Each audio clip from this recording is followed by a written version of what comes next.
in a production system, agricultural production system. Now I look at that how it is integrated. If you look at these photographs are actually trying to see in that breeding farm which was there in the first photographs. It's actually there is a no commercial external commercial feed are given in this for this chicken. Most raw material comes from the within the 1 acre of land, and in terms of crops, waste of vegetables, and there is a lot of creepers kind of vegetables, etc. have been grown. Then poultry also, the drops poultry waste also improve the soil health, and it's also helps in actually reducing the insect attack, particularly on the crops and vegetables that is grown inside that 1 acre of land. Then there is a lot of ethno-veterinary practices been also been adopted in this kind of a land, which is also the sourcing of the raw material of the ethno-veterinary practices are also comes from this. And then I see that there is a very interesting phenomena is to have around 50% of the canopy cover in this 1 acre of land through lot of plantation, which are very, very native to that particular location. And with this kind of a system, if you look at that native chicken, then there is a lot of health benefit as well. When we are trying to do this kind of a work, which is before the COVID-19, but at the when the COVID-19 also came, then we find out that people who were actually migrating to the different places, they are coming back, and this kind of an enterprises seems to be very useful for them, as well as this gives health benefit to the community and also to the families that they are having this native chicken. So it's also have less cholesterol, less fat, saturated fat, having more vitamin, all that. And this is very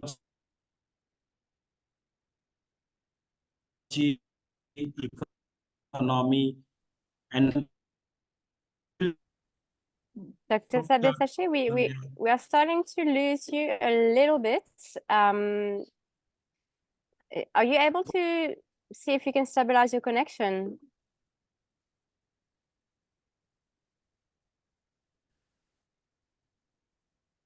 But it looks like the schematic diagrams looks like that. Now, I just switch off my thing. Can you hear me now? Yeah. I think start again 2 or 3 sentences back, just so that we don't lose your thoughts there. Yeah. So if it is okay, so this connection is okay. If you can hear me, I just switch on my video. And then I found I was actually talking about that this actually integrates 3 things together. One is that income, and then second part is the nutrition both for the human being as well as the soil health. And it actually building a kind of an ecosystem, and it actually helps in promoting the whole livelihood through an ecologically sensitive way. A lot of ecological principles has been adopted in this kind of a farming, trying to figure it out, the interconnectedness between the different systems putting together in a small 1 acre of land. And this 1 acre of land having 50 hens and 10 cocks to start with, and then a lot of plantation, 50% of the canopy covered, keeping vegetables, fruits, as well as some of the plants which are medicinal plants in nature, which helps in actually building ethno-veterinary practices, which helps in the health of the birds as well. So there are different package of practices being adopted in this kind of a system, and therefore these systems seems to be very, very useful, particularly in the among the tribal communities, and it has a lot of potential for the scale up. And government of Andhra Pradesh has scaled it up, particularly in the tribal area, in a large way. And we would wish to take this up at the national level as well. So this is my last slide. So thank you very much. I have taken 10 minutes to complete my talk. Your timekeeping was perfect, Dr. Sabyasachi, and I think just to give you a few 30 seconds to balance out the input from our previous presenter, could you briefly in 30 seconds tell us, you know, the overarching challenges that you have been encountering in implementing the system? What are the stumbling blocks in, like, you know, getting these native chicken enterprises off the ground?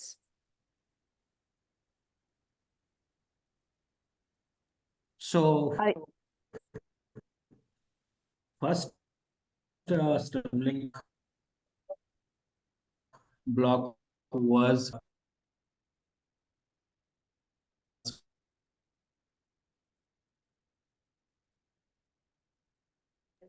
It's so unfortunate. We're just losing you again. they're hearing at least 2 to 3. Okay, are you getting better? We do. Start again, please. Yeah. So I'm saying that getting this 50 hens chickens together was a bit of a difficulty at the initial stage, but we come up with a concept of, you know, vaccinating whole 10-12 villages first, and then procure the chicken from there, hens from there, so that you do not face a mortality in the beginning. So initial mortality was high when we were procuring hens from the different places. So that was one. And I think second one was that when we had tried to establish the healthcare support system, and particularly there are two diseases. One is Ranikhet Newcastle disease, and vaccine was not available. We worked with the animal husbandry department to come up with the vaccines, RD vaccine.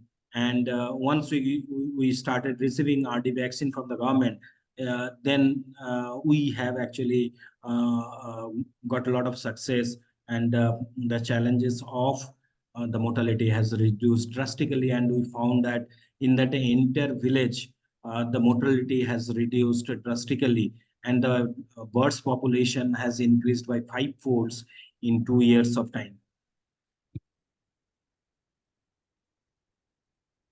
Thank you very much, Dr. Sabyasachi. I think what you've just shared will also make for good a discussion as we round off the input received from our presenters. And, you know, obviously the scale at which you have implemented this initiative is inter-village. It's almost like a landscape level. And I think to ratchet up our geography a bit further, setting the stage nicely for Precious Fury, is the sort of like much larger landscape level at which she has been overseeing the implementation of holistic management systems, integrating cattle and goats. So we're now moving to that scale, to that animal system, back into the drylands of South Africa. And Precious, if you want to get ready, please, to share your presentation, and maybe please have your camera on while I briefly introduce you. So Precious, she will be sharing her work on integrating livestock at the landscape level through holistic management, is actually a Zimbabwean facilitator and accredited professional in holistic management. She's also a steering committee member, and the African coordinator for Regeneration International. So we have with us basically one of the person with the highest credentials to speak about this topic. Her work involves using the holistic decision-making framework to assist communities with organizing themselves and learn together so as to reverse poverty and ecological degradation. So really using regeneration as a tool also to enhance collective decision-making. And so Precious, you've got experience working with agro-pastoral and pastoralist communities implementing holistic management tools for rangeland and crop field regeneration. And we are very excited to hear your experience today. Please go ahead. Thank you, Sasha. Hi, everyone, and Happy New Year. Really appreciate the time that I've been given to share on this platform. As Sasha has already said, I'll be sharing mostly the experiences from the drylands of Southern Africa, in particular Zimbabwe, Hwange West, where I'm currently based and working with communities. So we're just going to touch on a little bit about the holistic management framework and how we use the tools found in holistic management to then heal rangelands, and maybe a bit of context of where I am or where we are. It's mostly dry for about 8 to 9 months of the year. And we have rains for about 3 to 4 months, starting mid-November to March. Yes, I would say that. And sometimes what we find is you can have a good rainfall year, but longer dry spells. And so the environment is very harsh and mostly hard. And but really there's a good chance for practicing livestock husbandry and also cropping. So like she said, we work with agropastoral, both crop farming and cattle farming. We use the framework of holistic management, which is really a decision-making tool that will help you learn and understand your environment that you manage, and then find the necessary tools to make it thrive. And this looks different in very different places. And so I appreciate even the presenters that have gone before me today. Okay, so I'm just going to dive quickly because we have 10 minutes and I put a personal timer. So the tools are grazing planning and animal impact. So grazing planning, which is the act of grazing for livestock, which is mostly cattle, goats, and sheep, the actual act of grazing the grass, and animal impact, which talks about the behavior of the animals and their impact on the ground. This is really based on, so holistic management was designed and founded by Alan Savory. And one of the key insights for adopting and adapting this tool of grazing is to really understand that grazing, more than just numbers on a piece of land, it's also the amount of time that each grass plant is exposed to animal grazing or impact. So if there's too long a time that animals have spent on a certain land, it will pulverize, damage the land. When it rains, you get gullies, you get lots of soil erosion, or eventually you get bare lands that then evaporate and lose all your soils. You can't capture water or keep water. So this planning technique of holistic grazing is really like our main tool, or our fundamental tool that we're using here to manage the broader landscapes. So it's a very simple tool, because even villagers can do it and private farmers can also do it. And it's more intense with private farmers, but with villagers, it can be lighter, but still you do see changes on the landscape. So we're in Hwange West. So I'm representing about 5 communities here in a ward called Kachechete ward, but Ndlovu cluster of communities, about 129 households that have livestock that are working together. We started our journey in 2021. And the stats are interesting, started very low, but then it's because you need a lot of careful designing for a program like this one. And we are privileged to be neighbors to Africa Center for Holistic Management, which is one of the leading hubs of the Savory that started using holistic management framework and the tools thereof. So a bit on the design, which I think is one of the most important things, and then I'll just show you photos. What we found is to really strengthen key drivers of what's important in the communities.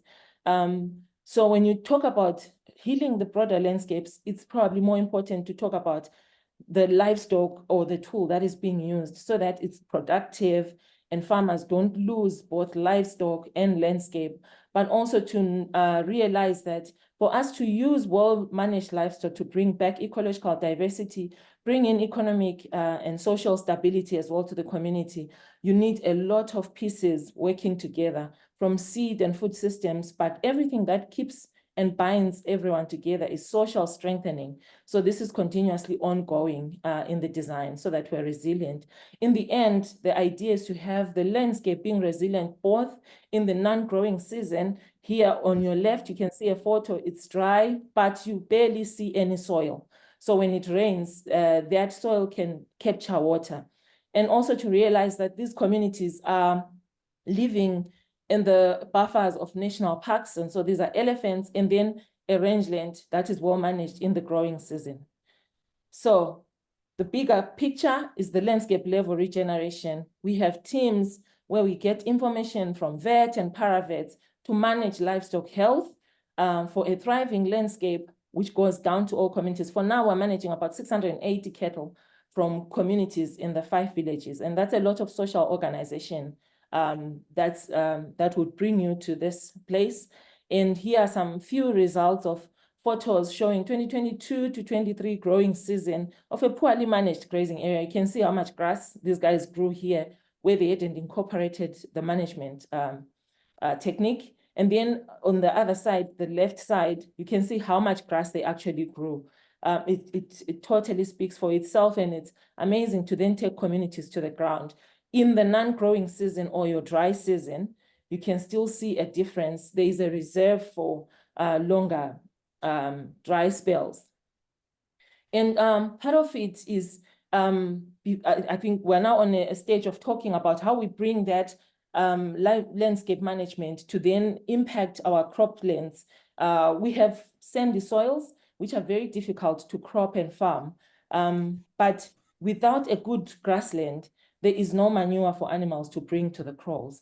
So we have about 88 households this year that are doing this method of improving crop field fertility using their animals and the soil improvement photo there that you can see, including how we then farm using the agroecological principles of cover, diversity, and just the difference between the two crop plots there. At the bottom and at the top, there's definitely more hope for the lady at the top, and usually the yield doubles for those who really follow carefully. And there's also resiliency.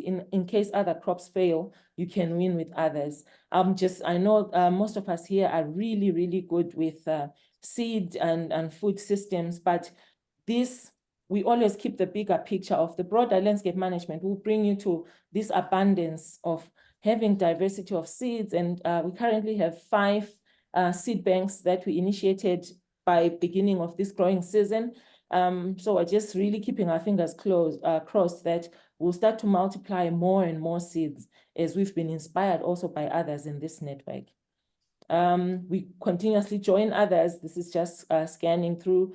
This is the Harare Seed Festival that is at a national level. So also our communities, we've started to dip our feet in there. And from the landscape to the farmer's table, we've started to now really bring forward sustainable eating and using traditional and local cuisines to just keep the loop. And without people, this program cannot work, because it's not only the technical aspects that will give you the success that you're looking for. We feel like the people connection, land connection, wildlife, landscape, and animal or livestock connection is important. So we have lots of management committees that have been built and are working hard every day to continuously design for resilience and to see what is needed.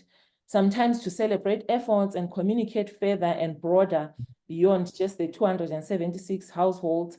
We also host soccer tournaments as a platform for celebrating, but also sharing information. And also because communities are really passionate about sport, and that's where they really gather. And sometimes we can have up to 600 people in one go at each time. So I think a bit of the hurdles as I finish off, the challenges of extreme weather events, definitely. Competing initiatives, as I said earlier, this is not easy. It's not a walk in the park. And also had to really weave through some social norms and cultural beliefs that may deter momentum. And then general poor management, livestock norms, poor management of livestock, which was probably caused by, sometimes people don't see value in why should I manage like this? What will be the end of things? And so in the end, we all have a responsibility of building the pieces and connecting everything together. Thank you. This Thanks, is Sasha. wonderful. Thank you very much for sharing that. I'm just curious, while you're at it, can you give us an example of the cultural norms or beliefs that have impeded the uptake of some of these practices? Okay, yes, I can, and there's lots of them. But the very first one would be issues of suspicion in terms of witchcraft and traditional medicines, where someone doesn't really trust that their livestock will be productive if they mixed with a certain person's livestock.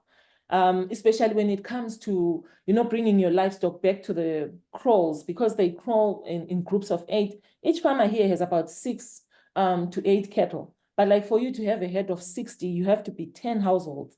So you don't see your animals overnight. So they're at your neighbor's house. If you're suspecting them, until that trust is built, it doesn't take off. So when we started, there's only 12 households who were doing it in 2021. 2022 season, we went up to about 25. And so this last season, where we are now, 82, I think we're making progress of trust and those social beliefs being pulled down slowly but surely. And those who are still not comfortable, it's also still okay.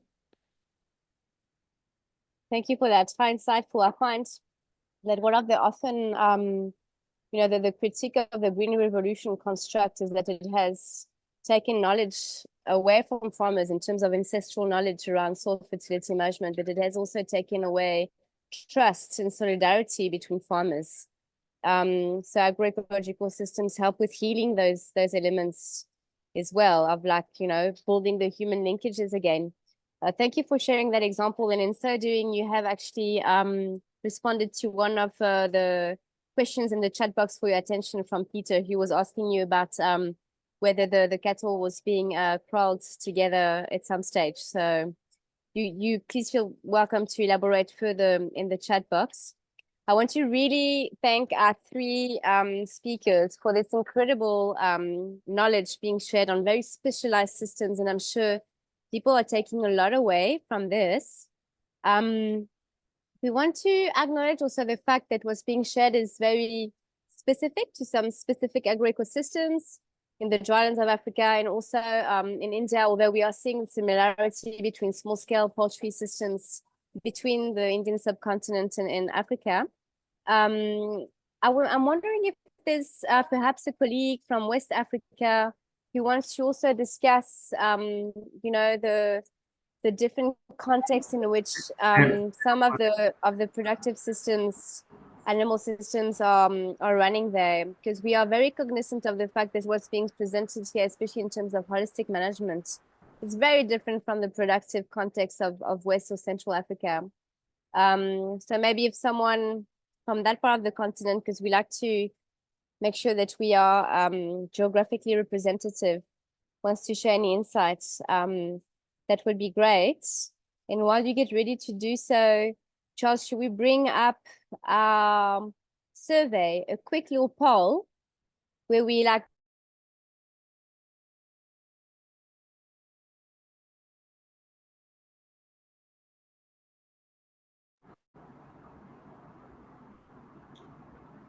just sort of to ignite the discussion before we go into Q&A. So please monitor the chat box. And Charles, if you can drop the Mentimeter link there. And then we'll ask everybody to go to it. Or should I, Charles? Are you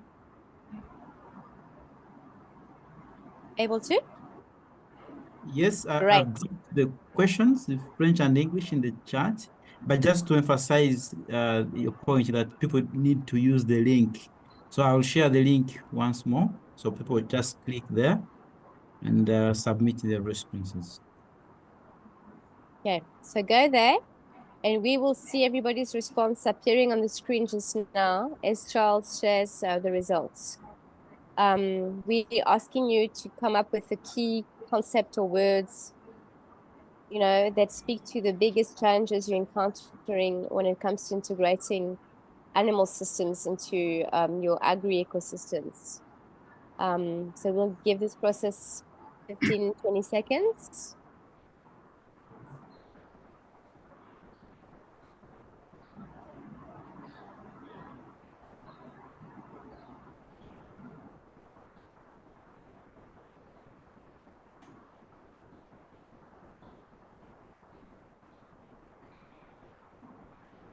You can already see the word clouds formation happening on your screen share there, Charles.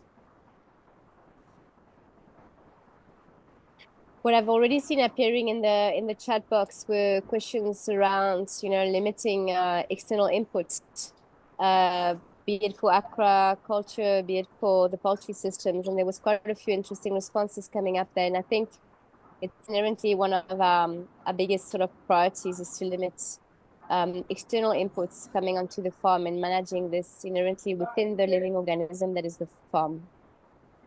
So maybe we can have our speakers elaborate on that point as well.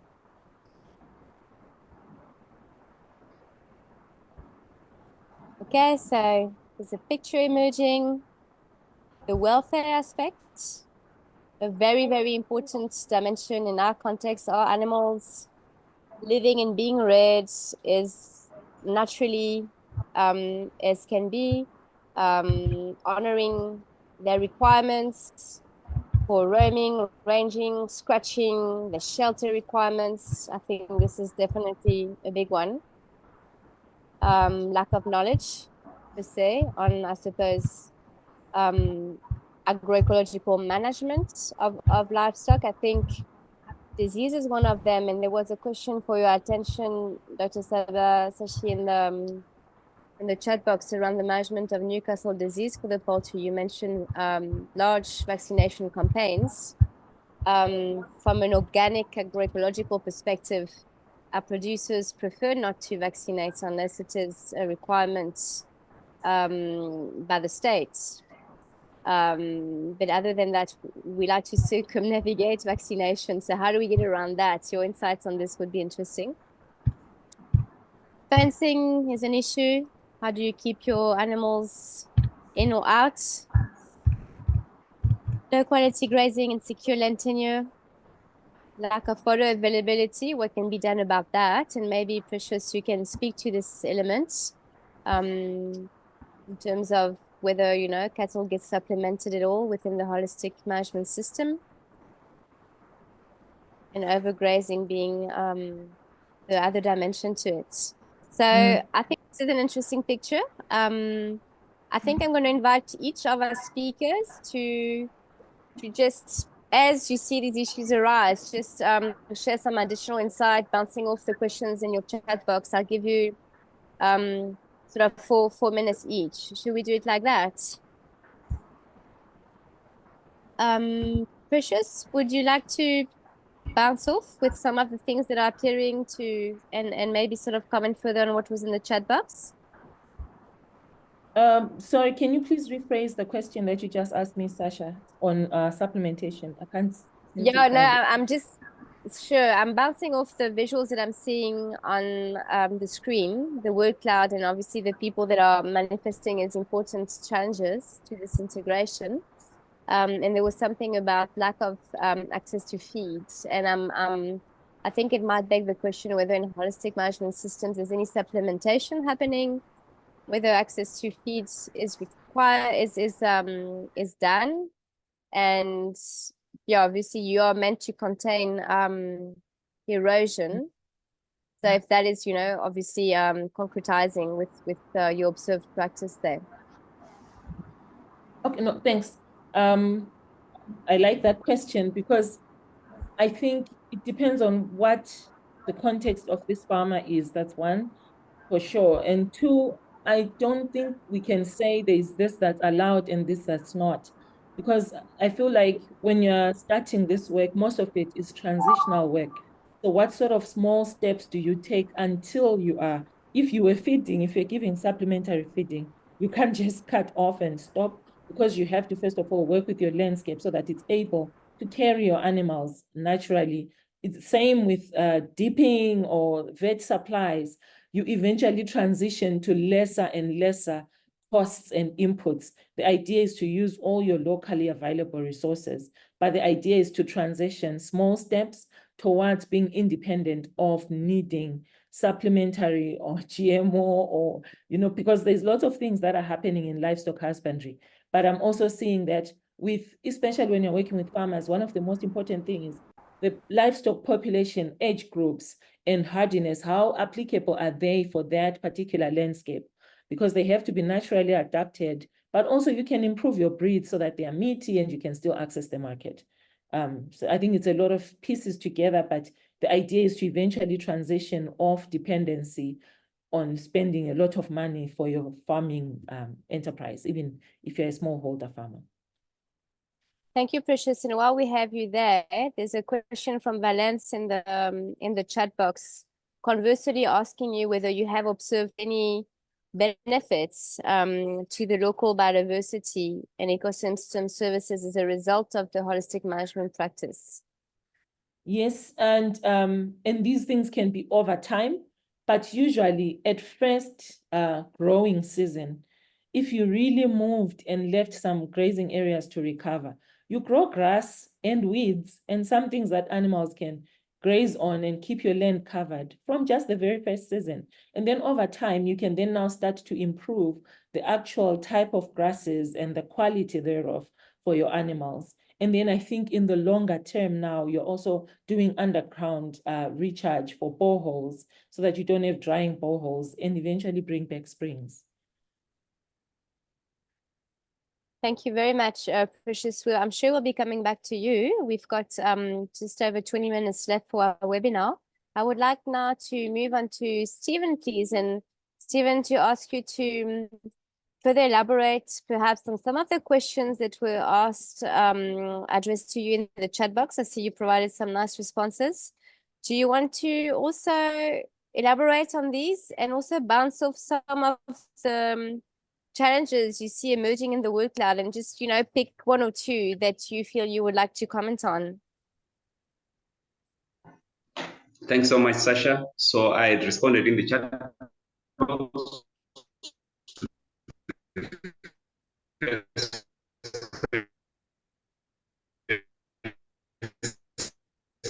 Stephen, I'm so sorry. I think we're having a connection issue again.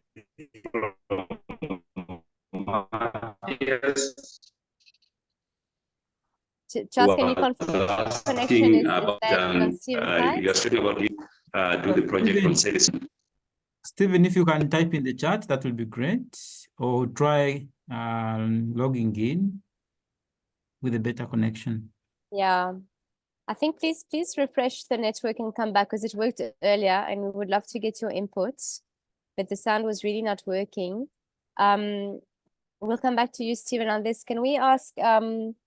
Sadesashi, perhaps, do you want to answer the same? Perhaps, bounce off some specific elements of the word cloud and that specific question that I threw in about the agroecological approach to managing disease for poultry.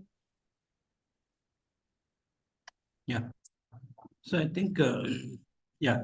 So when the system operates at its best, that time probably you do not need to come up with a different kind of a support system to that particular system. So my point is that, as Precious also said, and that you need to look at that what can be done, what is the additional thing can be done till you do not reach to the optimal processes.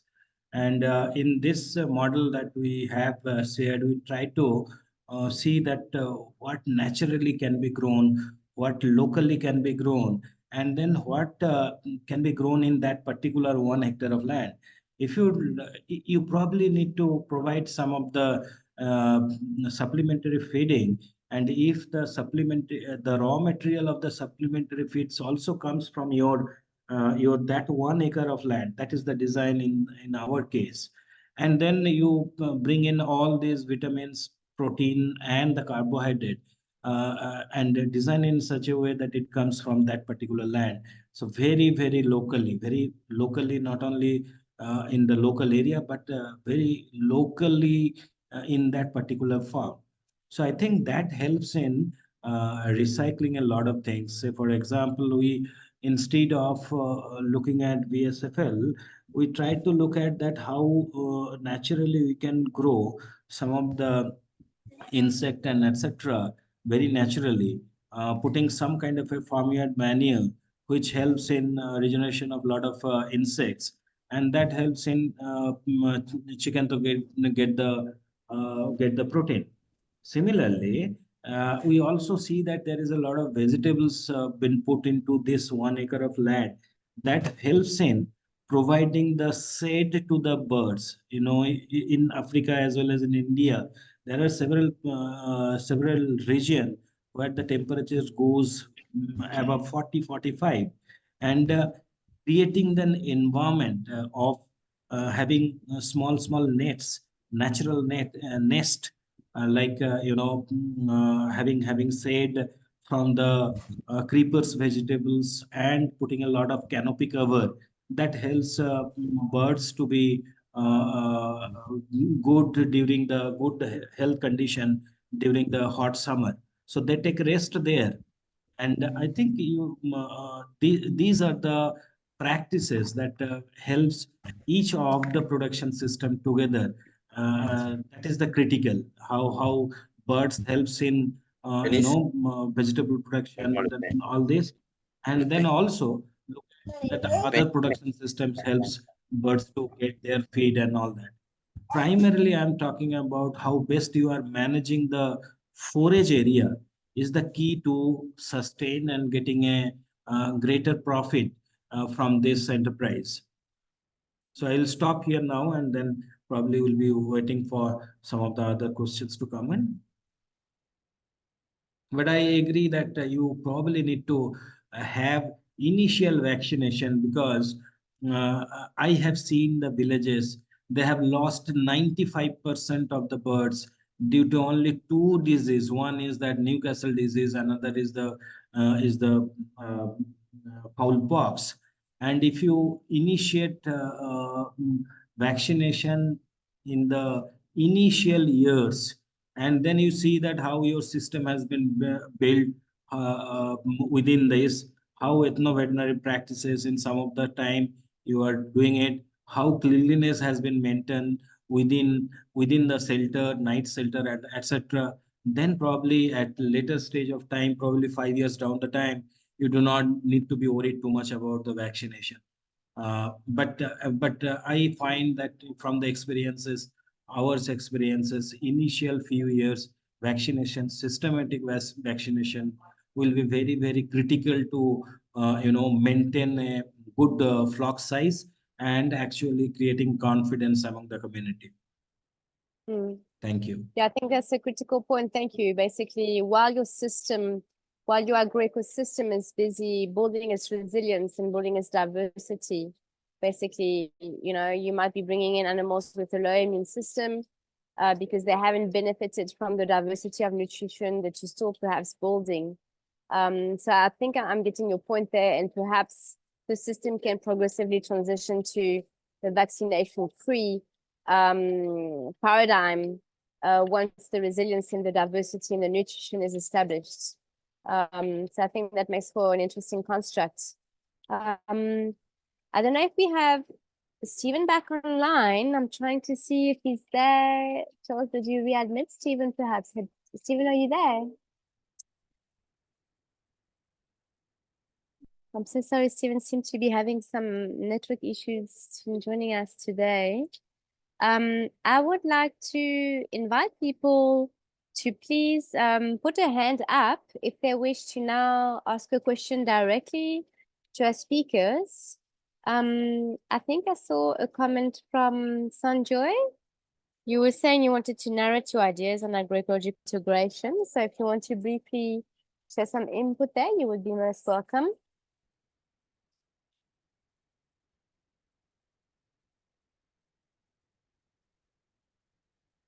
So Sanjoy Chandra Badachiji, yes? Shasha, if we could give chance to the Soil Health Food Center directors who are here with us. I've identified 2 so far. The hands are coming up also, so you can see how to go around this. I've shared the 2 directors who are with us in the chat inbox. Yes. Sasha, maybe if you can't access. Okay, thank you. Thank you very much. Okay, so Sanjo, if you do want to speak, please do bring your hand up. So long, I will be asking Valence to speak as your hand is up. Valence, please go ahead. Oh, Yes. thank you. Can you hear me? Yes. Okay, in Bangladesh, we are currently doing some agroecological practices like making biofertilizer out of cattle manure and cattle urine, and application of those biofertilizer into the fodderland and various mixed farming fodderland, so that the fodder cultivation is augmented and farmers are getting more amount of fodder to feed their livestock, and as well as making livestock really impactful. And the agroecological practices are gaining great momentum at this time in Bangladesh. I'm so sorry, I'm not sure whether the child crying is behind you, Sanjo, or if it's behind Balance, but it's Yeah. very disruptive. Yeah. Is it your side, Sanjo? Okay, it is. Listen. You have all my empathy. You know what? Sanjo, Yeah, my child is crying. yes, So this is daddy.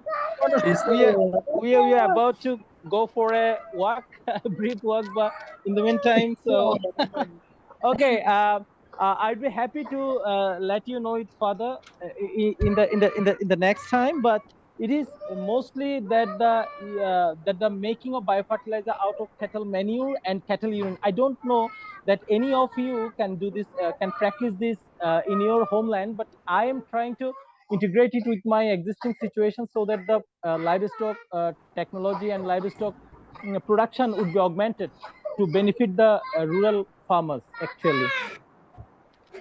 Thank you very much for that. I think we did touch, Sandra, we're just going to mute you. Yeah. I admire your ability to make abstraction of a crying child. I'm not able to do that, so well done. And thank you for bringing it up. We did mention it in a previous series, and I think it's something that is well practiced on the South Asian continent. And I don't know whether it's a system that is that much adopted in Africa. So maybe others can comment on it. But for now, sorry, Valence, I had given you the mic and then Sanjo came in at the same time. So thank you for being patient and please go ahead with your inputs. Okay, thank you. I'm Valence Michael Kiangi from Tanzania Alliance for Biodiversity, Tabio.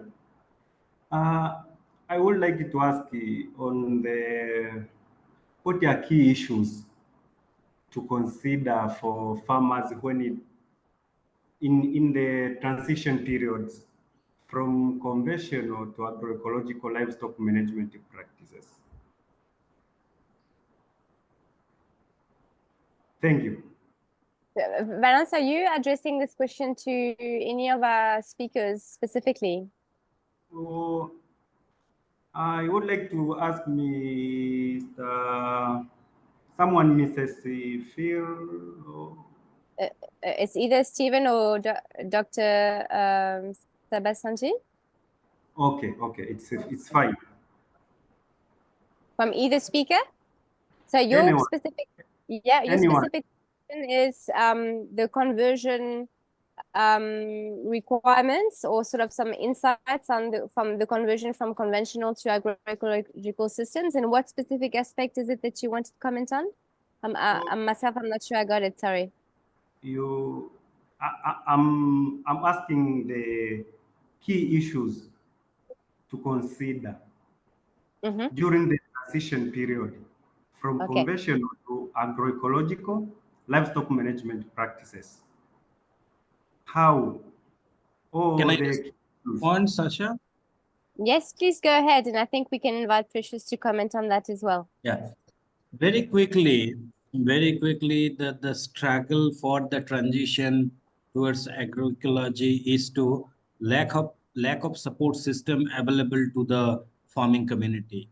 So, for example, if you would like to go towards the indigenous community managed seed system for a diverse crops, our existing government system does not have that kind of a capacity, and we do not have established any alternative systems.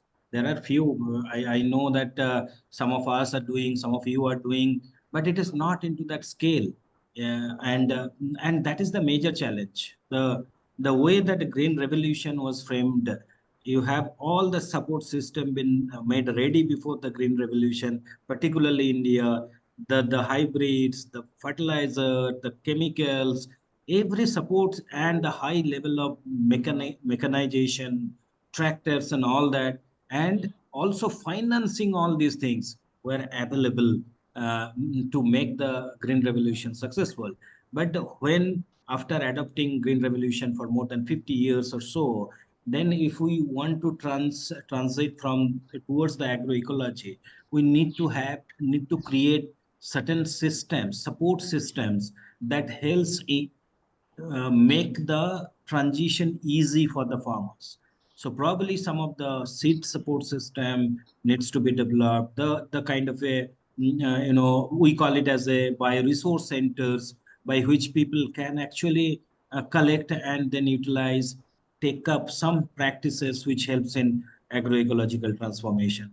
I think the major bottleneck is not having enough support services to move towards agroecological practices. But I see that there is some movement in some places, even in India, in a scale which can be taken up by the government in a large scale, and we hope to do it in a decade time or so if the government support system is available for that. Thank you very much. I'll stop now.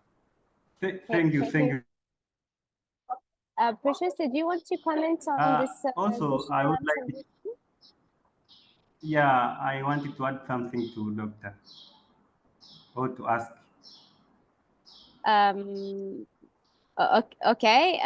So I'm trying to see who's speaking now. Is it still balanced? Okay, so you had another question?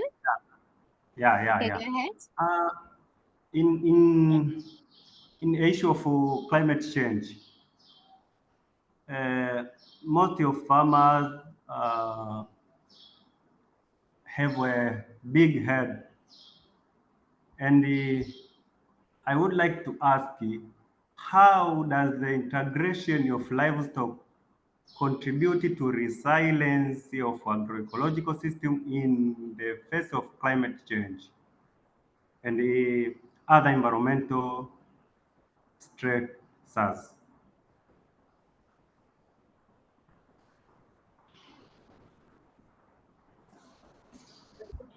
Okay, I can contribute if that's okay, Sasha.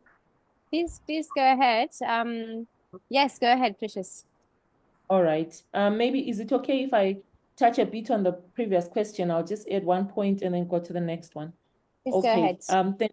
Yeah, so I really appreciate the first response on putting structures in place to support transition. And I feel like as partners who are implementing, one of our forecasts really is to continuously listen and read on what are those things that are needed, especially for farmers to also feel secure that they are safe, because sometimes they do feel unsafe for transitioning. But then I think if we have things that will support, it's really incredible. So in this case, it can be Livestock Health Management Fund or something like that. And you work together with farmers to figure that out. And then back to the next question on climate resiliency and integrating livestock. At least based on what I've seen, and maybe others have also contributions, which I think the fact that, for example, last season, we had a good rainfall amount, which was like 622 mils, but it only rained within 21 days. So over 4 months, we only had moisture for 21 days. So the failure for crops was more apparent than livestock. So for example, you can use that as an example to say, if our crops fail or if grains fail, the seeds will work, the legumes will work, and livestock, you can sell livestock and then supplement your cereal and things by buying from the neighboring farmers. I think that's the resilience that happens at a communal level, because mostly the rangelands, if they're well managed, they could carry your livestock all through the year, especially if you also managed age groups in your flock of goats, sheep, and cattle. So I think that's just one point of resilience that I'll bring. Thank you. I think that was very insightful. And I saw there was someone in the room. I think it was Robert earlier that you had your hand up, and sorry we kept you waiting. If Robert, you still have your question, I didn't see your hand. Please feel free to open your mic.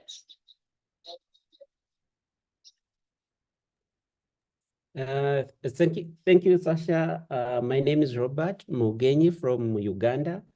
I wanted to inquire from Dr. Sabayasha, something I'm forgetting. I can't see his name somewhere here, and but we have been trying to promote local poultry production in the communities. It's something that we are struggling with, and it's not picking up. And from his presentation, he has shown that the small scale farmers were able to put fences. I don't know whether it was either a picture or something, but I saw like something like fences on their plots, and they're able to raise over 60 chicken, something that has not been successful with us, because the chicken keep crossing into the neighbors' lands and they are killed, and you know, all those challenges. And I'm wondering, how did he manage to get the community convinced to create those boundaries to ensure that one neighbor's chicken doesn't cross over to the other, and ensure that at least there is a bit of tracking, because the chicken are free range. Now, yeah, I got your point. Yeah. Yeah. So there are three ways of doing it. One is that, so primarily why we want that chicken should not go away, primarily trying to understand that disease should not transmit, right? That is number one. But how you can keep it? So you need to come up with the right kind of flock management.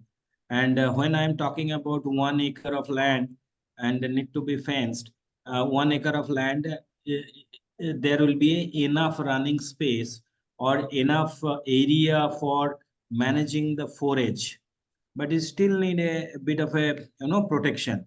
And there are three ways of having protection. One is that there is a natural hedges, natural fencings are there. There are several species that is available in different parts, and particularly the locally used natural fence. There are some plant species which are natural fence, so that can be tried in the beginning itself. So in 3 years time, those natural fence become a good fencing to that 1 acre of land. Second is there are certain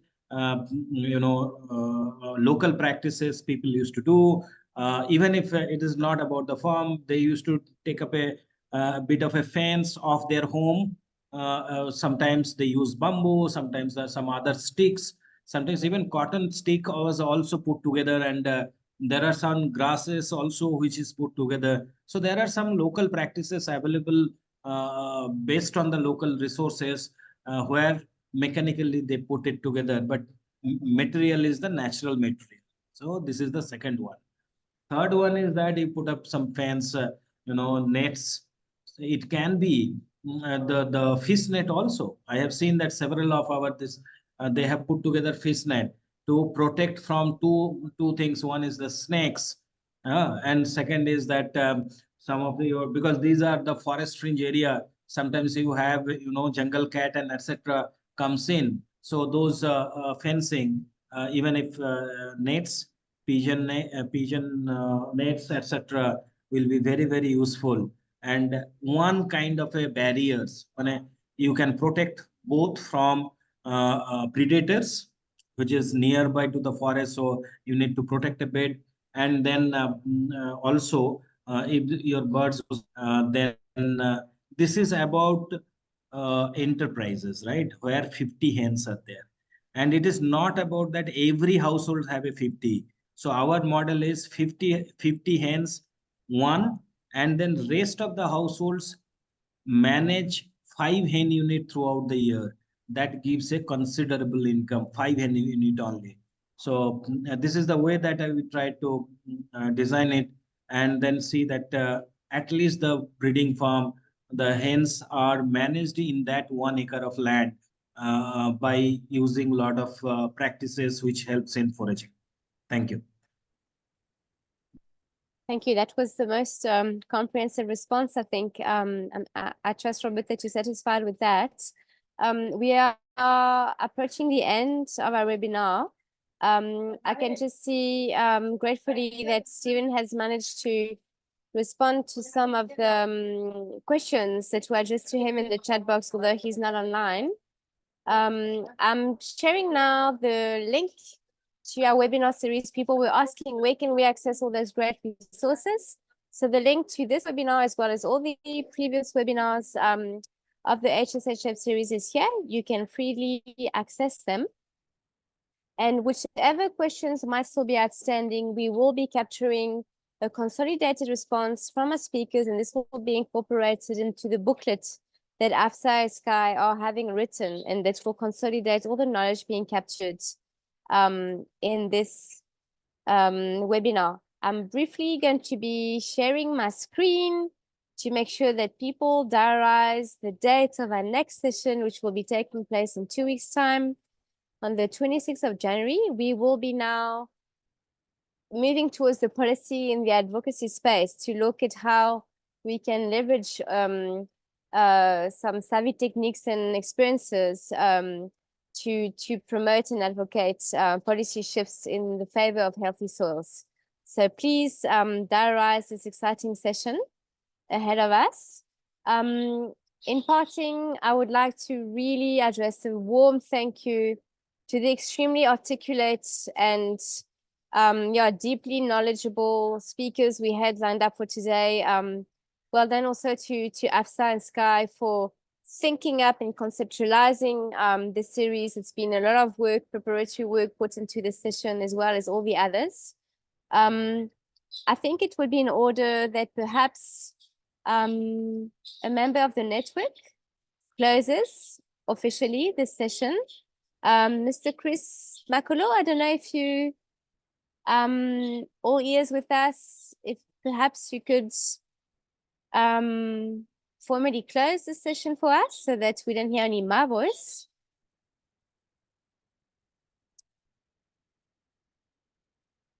Or otherwise, Ferdinand, I'm sure you're around and always a good person to have around to close this session. Thank you, sir. I thought I saw Million also participating. Is Million there? I think so. I think I've seen him. Right. Yes, Million. Million, if you are not busy elsewhere, Million, it would be lovely if you could close this webinar for us today. Hello, everyone. I'm really sorry that I couldn't fully participate. I just came at the end. Sasha, Happy New Year to everyone. Happy New Year to you all. It's really great to open the year with this kind of critical discussions. I think the inclusion of livestock in farming is a very, very, very much important part of the agroecology movement. I think that's where it differs hugely with industrial agriculture, where it separates everything, you know, animals alone and agriculture by itself. So integration of livestock into the farming system is at the core of agroecology. Thank you very much, I think, for the excellent work the Land Working Group of AFSA and Charles are doing, and also the Healthy Soil and Healthy Food Group. Thank you all. Thank you all from the Sky. And thank you, Sasha, for facilitating. Thank you all. Have a lovely, lovely, lovely, and much more productive year to all of you. Thank you very much. Thank you so much. Thank you, Million. Thank you, everyone. Thank you. Bye-bye. Bye-bye. Thank you. Bye-bye. Thank you, everyone. Bye. Bye. Bye-bye. Bye-bye.